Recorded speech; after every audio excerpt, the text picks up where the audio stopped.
Hi guys, it's Phyllis here. I know it's really have been a long time since I've done a last video, and I know that I said I'll be doing this video on daily basis for the rest of this year, but we know that we have our own plans. The Lord has his, so does the enemy. So be aware of the wiles of the devil, as well as just be aware of what the Lord wants out of you, what journey the Lord has set for you, as well as knowing the journey you've set for yourself as well, having goals. So I think most of us, we get lost in deciding between those three, because when we plan our future, we plan knowing that we need an outcome. There has to be something that we achieve at the end of every plan that we do. But when we go to what the Lord wants, this comes with discernment. We pray about it. We ask of the Lord what he wants. Most of the time, we have no clue what he wants us to do. And it's so difficult to hear the Lord's voice, especially when we plan something and we're so sure. Sometimes it could be a good thing that you've planned, but then it doesn't turn out as you planned. How do you go on with that? And at the same time, sometimes the Lord might really allow you to do something, and there's a third person you never want to deal with, called the enemy.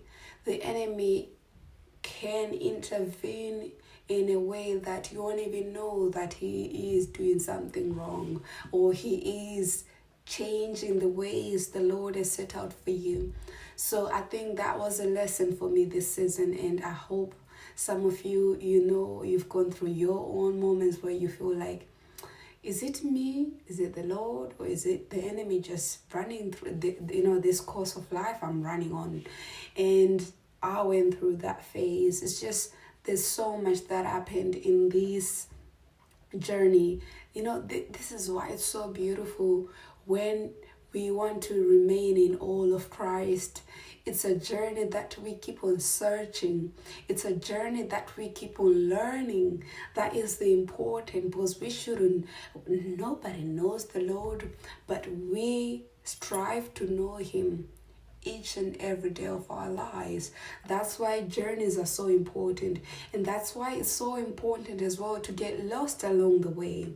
So I fought myself at this for this journey I've set myself for. I really did pray for what I should do in this year, and the Lord really did inspire me to start journaling, with just sharing my personal thought and my personal journey with Christ, with life itself, to just share what I go through as a human being, as well as my ministry, in my career, in everything around me. And coming to this day, I've been reflecting the last couple of days, when should I restart this to actually do it regularly? And I would have started a couple of days ago, but I really needed more time in just reconnecting myself back with the Lord, which it's not like there was a disconnection or anything, but for this journey specifically, I needed that guidance specifically from the Lord to just journey with me again, so that whatever stumble that comes my way, I make a decision whether to step back, stop it, or to go on, or to say certain things. I just want to be inspired by the Lord entirely. So this is a journey I've been walking on, and that really had me thinking that it is so important for us to keep on asking the Lord to journey with us. We're all the same. Look at the story of the two gentlemen on the Emmaus Road. Even though, despite of knowing the events that is going on in their lives, they were still not aware of having Christ in their presence. So we really need to learn how to journey with Christ, how to discern what is right and wrong. Like I said in the beginning, you can be doing something totally right.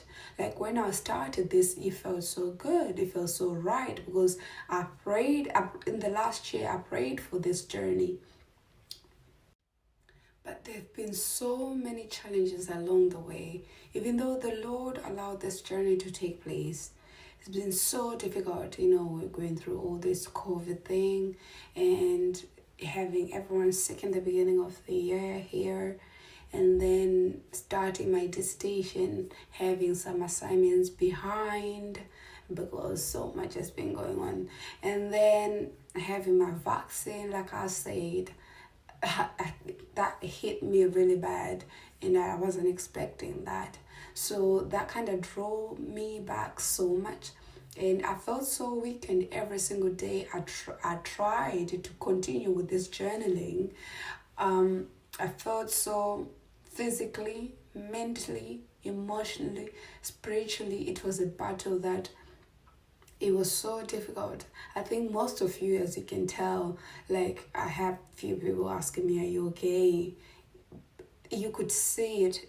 Oh my, like I could just not hide it, how low I was feeling, and it really was draining me. But I felt like this was a journey that I've started, and the Lord reminded me something that, have you seen the journey of Paul to Rome? He prayed for Rome, but God promised him Rome as well. But his journey was not as he expected. Remember how many promises Paul used to make? I'm going to meet you in the emphasis. I'm going to meet you there. I'm going to pass through you on my way to Rome. I'm going to do this. I'm going to do that. That was his human plans. Even though it was a good thing when he planned all that. But if we look in the journey of St. Paul's in the Acts of Apostles, we know it didn't go according to how he planned. The Lord got him to Rome as he has promised him, as he was meant to be. But his journey was nothing like it was planned. And if you look again at the life story of Paul, the best part about Paul, and probably the best writing he's ever done, was in between those moments when he was so lost. So it is okay. And for me, I felt consoled when the Lord just reminded me that, journey is something that you do not plan. It's something only the Lord knows. This is why the word constantly reminds us to live today as the Lord has given us today. Give us each day, live it according to how the Lord wants, not according to how he wants. And a lot of us, especially with this whole situation we're going through, we tend to want to plan so much about what about the future? What about when we come out? Because a lot of us now, we're starting to come out of all of this, into a little bit more freedom. How is that going to be like? How are we going to act like? What should we do next? And I don't know. Have we not learned anything the past year? Just don't plan anything. Everything is the Lord's, and let the Lord be the guide in everything. Let's allow God, let's put all of our hope and trust in the Lord, and let's us allow him to lead us and guide us in this journey, because it is a journey. That's why it's called a journey. You can't expect to reach where you're going, the destination, without the journey and the experiences. A lot of people with life stories to tell, like I was referring to St. Paul. The depth of his life story, the beauty of his life story, and the transformation. If we look at his journey when he was stuck in mortar, the Lord revealed his power. There was so much transformation that took in people because of that experience that took place in a journey unplanned. So this is why we shouldn't really allow ourselves or feel low that we failed to fulfill what we have planned.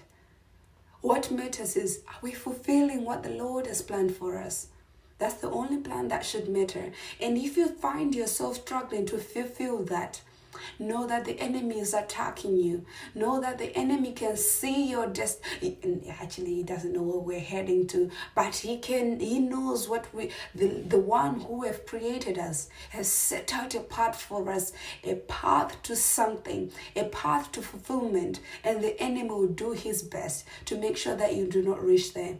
So do not listen to the voices from somewhere else, but just keep on focusing on the Christ. Keep on focusing on the cross. You'll reach your destination.